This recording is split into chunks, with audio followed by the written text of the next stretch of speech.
A Garage Geek 3-in-1. Hi, welcome to Garage Geek. So today I am going to go over a 3-in-1. I have some CDs, some comic books, and some pulp magazines to share with you today. So we're going to start with comics today. Why? There's something more important than the comics I have to show you today. But I've always said how I will take comics in any state as, you know, the really older comics. But I've got one that proves me wrong. In fact, I'm trying not to breathe right now. I actually got this in a mail from a seller. It was within a lot. But it is this sad sack. It is a 10 center right there. And it is just full of black mold. In fact, every time I breathe, I'm like breathing in this stench. I've had it outside for the last week because I wanted to show it to you. But man, it's just covered in mold. And someone sent this to me in the mail. I was like shocked. Like, why would you send this to anyone?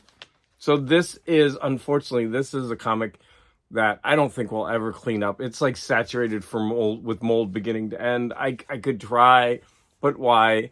I don't think this is a very expensive comic. It is a shame because it's a 10 center. I mean, even this is cool. Like the thing up here is in the form of a stamp, but this has to go in the garbage. In fact, I've got to get it out of my room right now.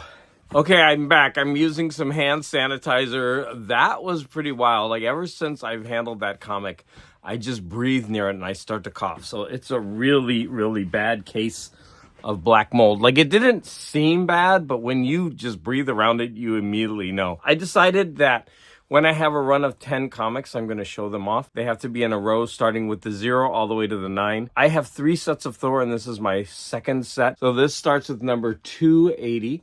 And here we have Hyperion socking Thor. And he says, "Hang up your hammer, Thunder God. You're just an Asgardian also ran compared to the atomic fists of Hyperion." Now this makes me laugh because an Asgardian also ran. Like what kind of insult is that? An also ran. Maybe that was common back when I've never heard of that. I've heard of has been. In fact, they use has been on I remember there's a Spider-Man comic with Hammerhead and he calls him a has been. But anyways, an Asgardian also ran. I mean, that's the most hilarious insult that I've never heard. Number 281 has a really cool cover. In the heart of limbo, the hammer vanishes. Still only 35 cents. Number 282, behold the power of Tempest, the god killer. Though I have been stripped of my mystic hammer, still shall Thor battle thee unto death. Well, it's moved up to 40 now. So this is number 283. Suddenly, the Celestials. So I believe the Celestials were a Jack Kirby creation. Here's number 284. Against mortal, deviant, and eternal must I strive and prevail, or the earth is doomed. I actually have to look inside of these because these are all Jack Kirby creations. And that really does look like Kirby. Here's another example where you've got, Cockrum, who is very famous for the early X-Men. Not the early X-Men, but the early issues of the new X-Men. And McCloud. But man, that right there really does look like it's in the style of Kirby. And it says, battle beyond belief in the city of the space gods. So these definitely deserve a reread. Here is, I always like that cover. The Coming of Carcass, the Mutate Marauder. Yeah, there you go. That one is 285. Here's 286. The Hammer of Thor in the hands of Warlord Crow. Now in truth, mankind stands doomed. This is Pollard and Milgram. I swear these covers are screaming like Kirby recreations to me. Number 287 is Assault on Olympia. That one is cool. Is that Pollard? Yes, it is Pollard and Layton. Oh yeah, you definitely can see Layton. I was a big fan of Layton art on Iron Iron Man. Number 288, Fury of the Forgotten Hero. This has a cool green background. And the last one is going to be a direct market. I actually don't like direct markets when they look like this and like this. They just look so different from the other ones. I don't like them as much. But this is number 289. By all the hordes of Hela, I dare not harm the rampaging destroyer, lest I slay the goddess I love. And that's Sif. Oh yeah, there she is. She's out on the ground. On the Rainbow Bridge. And there's a whole horde coming across the bridge to get to him. So I hope you enjoyed that. I'm so happy that I have 10 comics in a row. So now the most important part of this, I should have led with this. But when I got home today from school, I had a package waiting for me from Scott, and bam, he sent me all these CDs. Now I told him, save money on shipping. Just take them out of the cases. But I guess he couldn't be bothered. But listen to me. I'm grateful. I don't sound grateful, right? I'm just saying, Scott, you spent too much on shipping when you couldn't have. There's actually a lot of really primo CDs in here. So this first one I'd never heard of, but there's going to be a lot that I have. This one is called Prong, Beg to Differ. And this is from 1990. I'm definitely going to be checking all of these out. Okay, this one, of course, everybody knows. I don't know if I can show that. So this is, of course, Nirvana's Nevermind. Everybody knows this album. I believe, even though it says it, number 12, I think there's a hidden track on the CD. Here we got awesome CD, Rat Invasion of Your Privacy. This is just a great CD. We've got a couple Guns N' Roses. This is Guns N' Roses Live. I've actually never listened to this. It's a 2 CD set. And then this one is Guns N' Roses Appetite for Destruction. And that's a weird cover. I remember, this one. Like, this was the cover that got them into a lot of trouble, and they had to change it. And then I know they have the one where their faces are in like a cross. I think I have that vinyl version of that one. There are a couple soundtracks. The Beavis and Butthead Experience, that will be fun. Oh, it's got Nirvana, Anthrax, Megadeth, Run DMC, Aerosmith, White Zombie, Cher. That seems a little out of place.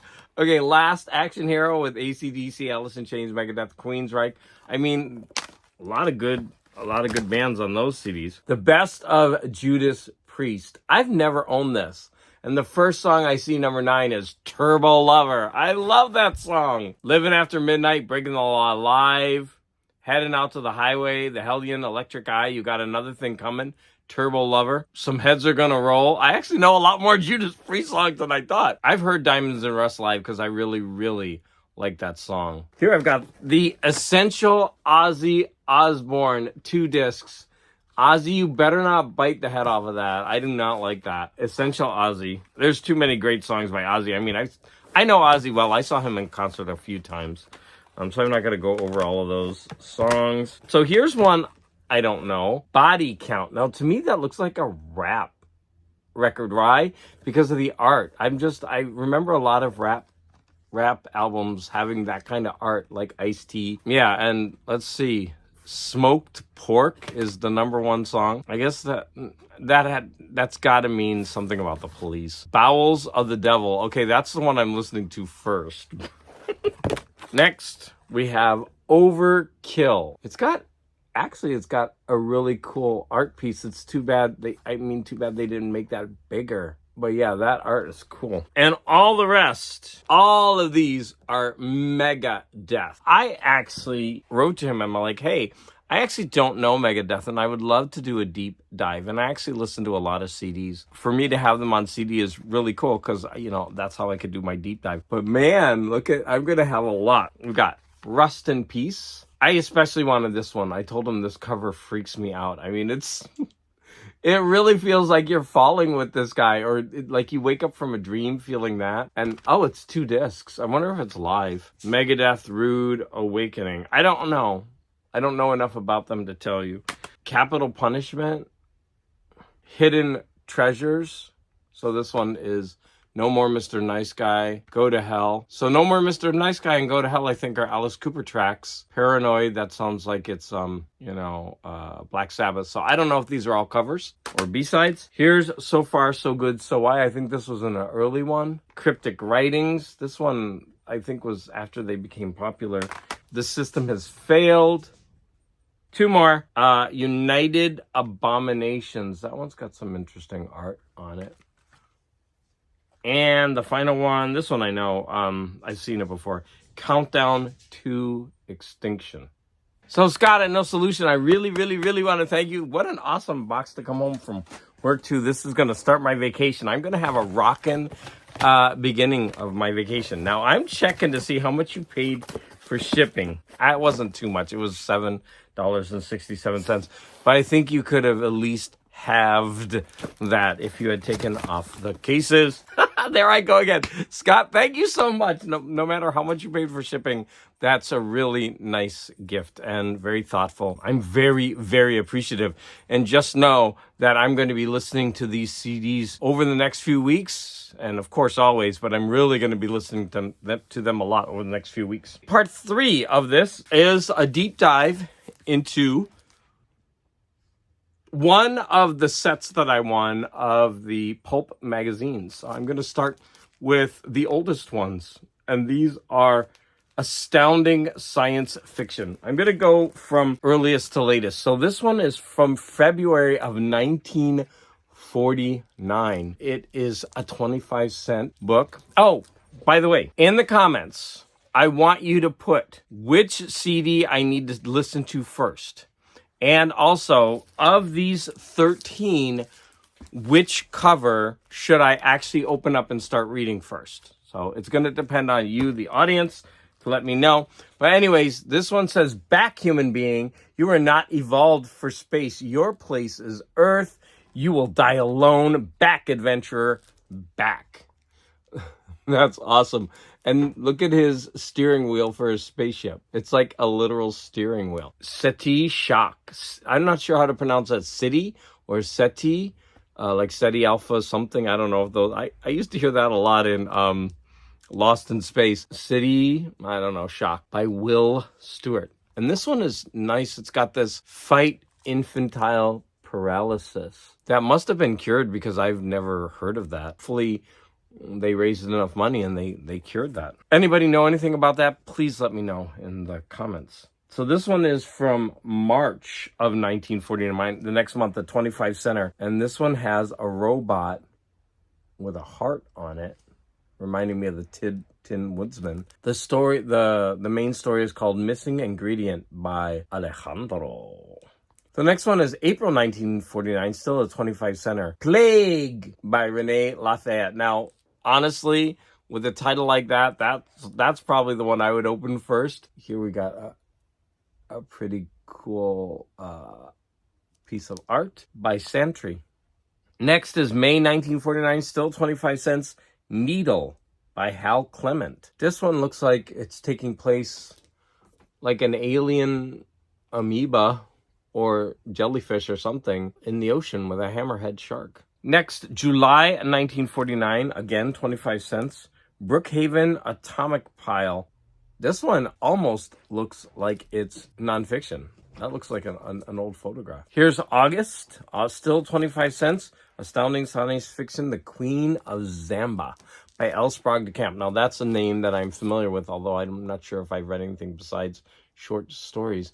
But here we have somebody with a cigar, but it's turning into a spaceman. And it looks like, I don't know, it's very strange because we have things that seem like anachronistic, like he's holding a sword. He's in the garb of a, like a middle age, what do you call that? Middle-agers? What? Oh my gosh, I'm drawing a blank. What do you call like middle English? What is that? Medieval time. That was a really bad brain fart. Medieval times, but then, he's got a cigar. So maybe he's posing for a picture. I don't know. And then, but we see his shadow with some kind of future. September 1949, The Double-Dyed Villains by Paul Anderson. Of course, that one's a very famous author. We got some booze and pills and space and floating heads and I don't know, weird. This one was sad. This is October 1949. It's still awesome, but it's got a big tear right out of the front. And that's got a cool cover too. So this one, I'm not sure if maybe the title was here for the story, but look at what cool art that is. That's a shame. This one is out of joint because it's the only one with a yellow spine. This one is now 35 cents. It's the first one. And that's Astounding Science Fiction from March of 1952. The last one, there's a jump from 49 to 52. So I don't know exactly when they became 35 cents. But here we have Gunner Cade by Cyril Judd. 4 more. This is May 1959 at 35 center. And Dorsai by Gordon Dixon. Now this doesn't look very sci-fi futuristic except for the background. Here is January of 1957, still 11 years before I was born. This is Get Out of My Sky by James Blish. That's a pretty cool cover. This is the cover I think that I showed. It was in the front of the pack. 2 more. March 1957, The Dawning Light by Robert Randall. Now, this is kind of muted colors, but I really like this. If you could, I don't know if you could see it very well, but they're creatures, and it's hard to say. They're like they have growths all over their body. That city background is cool. I really like that cover. And the last one is from November of 1958, and that is A Bicycle Built for Brew by Paul Anderson. Again, I need to read some Paul Anderson because his name is popping up all over the place. I actually have some books by him now. I really need to read some of his. So there you have a Garage Geek 3-in-1. I showed you some comics. I showed you some Black Mold. I'm sure you wanted to see that. I'm still thinking I'm like breathed that stuff in. I showed you some science fiction pulp magazines, and most important of all, I showed off a VCLT that I received today. What a nice package to get. A heavy package. I'm going to keep saying that. It was a very heavy package that could have been lighter, but okay, whatever. I'm very grateful, and I can't wait to just dive into these CDs. But remember, I need 2 things from my audience out there. 3, which Thor was your favorite? Number 2, which CD should I listen to first? And then 3, which of the covers from the Astounding Science Fiction, which cover was your favorite? Again, I want to thank everyone out there for the support.